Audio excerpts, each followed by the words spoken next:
Hello, it's Tuesday afternoon. In fact, it's getting on for 5 o'clock in the evening. I'm in my bedroom, as you can see. I've been just getting on with all the normal routine stuff all day, so I saved the filming for the evening because I wanted to sort out my birthday presents. Well, the ones that need sorting out. Anyway, first thing I'm going to do is sort this pin board out. Now, I was thinking it could go by here, this wall here. Lots of hexagonals, as you can see. Should we have a little look at them?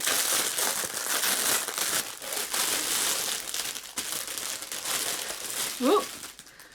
Slippery. The backs are very shiny, aren't they? So they are felt. They're about that thick. And how many have we got? Let's have a look. That many. 8. It's a bit boring, but I think I'm just going to go with this layout. The reason there's going to be a stray one on top is because my laptop's usually here anyway, so it will obscure anything at the bottom. So I guess I'll probably just start it from just below the top of the laptop screen, I think.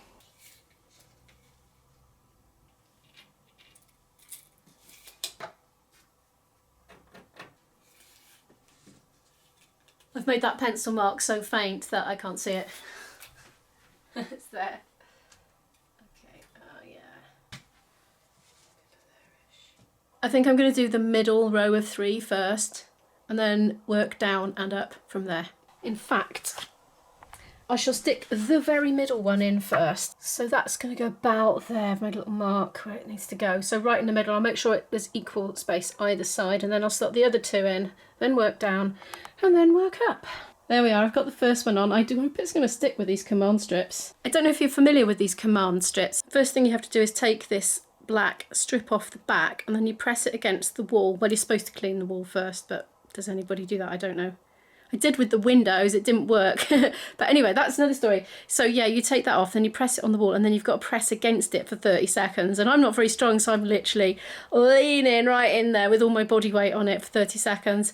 And then you're not really supposed to put anything on it, it says here, for 60 minutes afterwards. I think it gives it a chance to get really properly stuck. But these are so light, they're like polystyrene. So I'm just going to do it anyway, and hopefully it's all right. Worked with paper chains.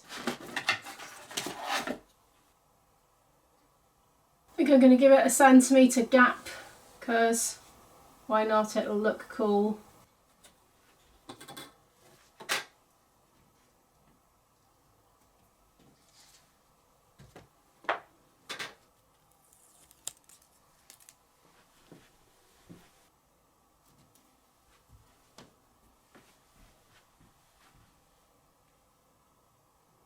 This is actually 30 seconds in reality.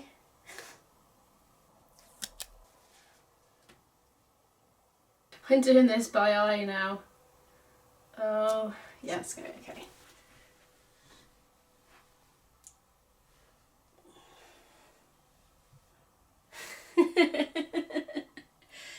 I think it's supposed to be one firm continuous press. 18, 19, 20. I can hear the clock ticking. Currently looking like this. I'm just going to repeat this another 6 times. One of them just fell off the wall, and I thought, what if? Because you know the backs of them, I said they were so shiny, and I was just feeling like the backs of the command strips, and then I was feeling the backs of these, and I thought, what if I don't want to wreck it, but what if I just have a little peel of the thing?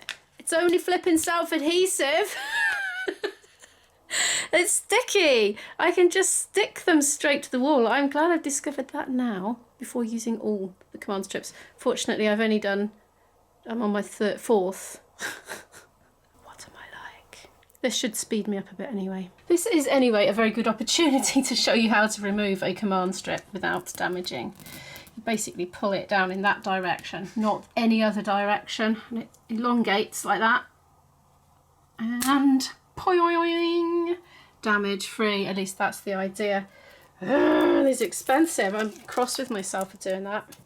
At least I didn't waste too many. Well, this is a bit quicker. I thought it was self-adhesive at first, but I gave it a little bit of a tentative pick and it didn't come up easily, and I was so worried about damaging it, I didn't want to proceed.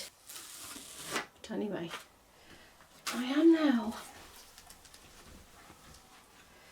I kind of got bored with measuring. I'm just doing it by eye. Hopefully that doesn't end up being a massive mistake.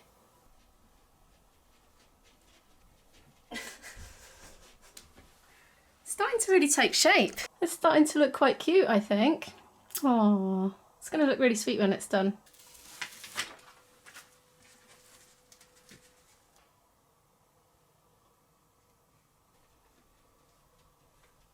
Some of the sticky comes up sometimes at the edges. This is why I thought I was just wrecking it. Some come up easier than others.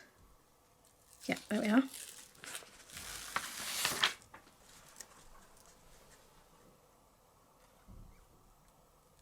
Everyone's like, up a bit, left a bit, right a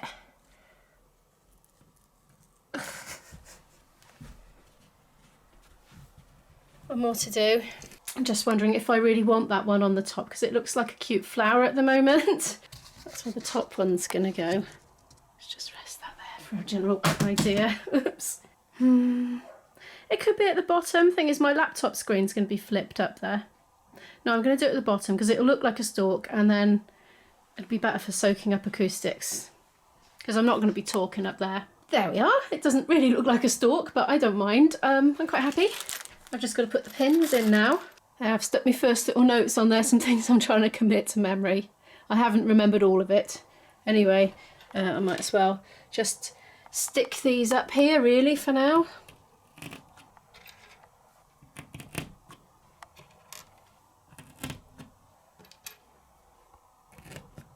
Oh my, look at the shadow up there from the push pins. It's because I have a little light by here. It's just kind of stuck in behind the mirror because the clip broke on it. I really need a proper desk lamp. That's something I've been meaning to buy for ages.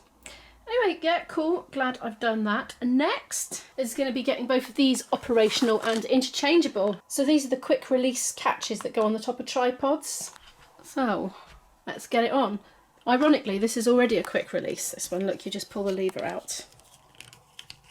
And this, bit difficult to do with one hand. And yeah, so that comes out, but that should ideally be attached to a camera, but I only have one and I wanted two so that I could get this camera very quickly from the tripod it's on now, which looks like that. It's like a bendy one, really handy for handheld and just quickly putting down or wrapping around the top of a door. You know, you can even have the camera on the top of your door, or people put them around lamp posts, you know, anywhere you want really. They're really versatile. But I want to get the camera very quickly from this one that it's on to there and back again. And by the time you've unscrewed it all, honestly, the moment's passed. So yeah, I need to actually put another quick release on top of this quick release. You'll see. I'll show you in a minute when it's done. Okay, here it is. Newer. I'll leave links in the description for these things, by the way, including the pin board. Right, so there it is. It looks a bit funny, doesn't it? I haven't got the knack of getting it up quickly yet. So you squeeze them together and then pull that one out, and it just pops up like that. And then when you want to pop it back, you just, yeah, press it in. Ah, I keep catching my finger. It's still absolutely killing from yesterday. I'm not playing my flute today for that reason. Right, so this is the bit off my original tripod. It does seem a bit weird doubling up on the quick release, but there we are. It doesn't have a normal top. It came with this.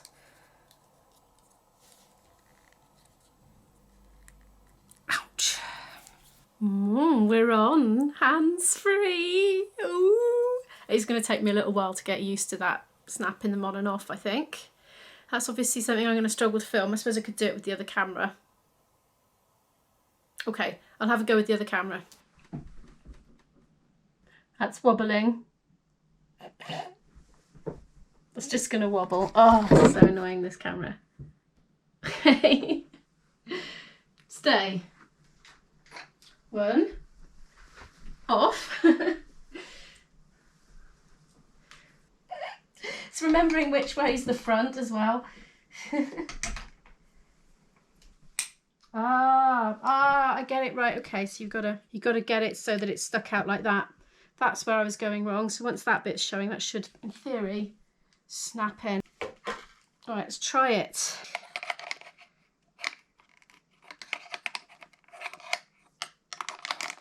That's it. I did it round the wrong way. I just need to learn to speed up on that one. Okay. Off. So now locked into that position with that showing. On. Yay, I got it. That took a bit of learning. God, blimey. I'm not the brightest spark in the old, whatever the expression is. But I get there in the end. I keep trying. Good, right, I've already got the hang of it now. It will soon become second nature. I'm going to tidy up quickly and then I'm going to get the fluffy thing out that looks like the animal's tail. Which wasn't a birthday present, but I can leave a link to it in case you're interested in the description. Yeah, I'm going to try and trim that to size to get it to fit over this mic here, which you can't really see, but it's about 1 inch square. So the last job of this early evening is to cover this mic here. You see that square there right in front of you? That is the mic on my camera that I normally use to do these vlogs these days. This is the mic shield that I have, which is obviously not the right size. Size comparison. So I'm going to very carefully measure that now, make it too big so I can hem it, I think. I suppose if it was literally hanging over the edge here, I could use something adhesive to stick it, couldn't I? Just trying to think what to do. I don't have a plan yet. I know I'm definitely going to need to get my sewing kit out and stitch all around the edges. This bit here needs to open up because there's a cold and hot shoe thingy there, so this needs to be accessible. So I can't cover that bit. Maybe this is why they don't appear to make them. Oh, I know. Instead of it being stuck on with adhesive, maybe I should just go back to the old elastic band method. Have it stuck on that way and just slung under the belly of it. I'll only need the windjammer on when I'm outside, obviously. I won't need it in the house. It'd be like its little winter coat, you know. Its outdoor coat. So it probably, I rarely have it on a stand when I'm out, to be honest. So this won't be on it then, so I can more easily have something going underneath the camera. Okay, I'm going to get to work and then I'll show you what I did. So an R value of 3 would be the reproductive rate of the virus if there'd been no mitigation measures at all. But taking into account an R value of 3 and an R value of 3, the herd immunity effect should start at 67%. And we've been looking forward to herd immunity effects, of course, since this pandemic began. We were talking about this back last January 2020, we were talking about this. Look, I've got the mask elastics and these little thingies, little toggles on the go. I've got an idea I have. I'm getting quite excited. I'm going to sew 2 loops of elastic, but the other end's going to be like this so that I can tighten it and loosen it to get it on and off. And if the elastic begins to degrade, as it does, you know, I'll just be able to keep tightening it until time comes when I need to redo it. So yeah, I'll show you when it's done. Right then, here's the end result. That looks weird, doesn't it? This is the underside of it. I'm not quite sure what it looks like. I've done lots of stitching there. Right, he's going to try it on now. It's going to look like a little toupee for a camera. I've done 2 loops, as you can see. 1, 2. There we are, see? That. Oh, Cammy, you look so handsome. Hopefully, yeah, cold shoe still accessible. I love the way you just constantly refine stuff when you're creating. Maybe didn't need these bits to be quite so long. Well, they're okay. Well, this was an unusually quiet video from me today. I think I was just concentrating or something. But anyway, if you have enjoyed it, please give it a like. It really helps the channel to grow. I always link things down in the description that I've prominently featured. I'll put the mask elastic toggles in if you like as well, and the pin board thingies. If you've enjoyed the video, please give it a like. It really helps the channel to grow. I so appreciate it. If you're new here, do hit that subscribe button and I'll see you tomorrow. Bye!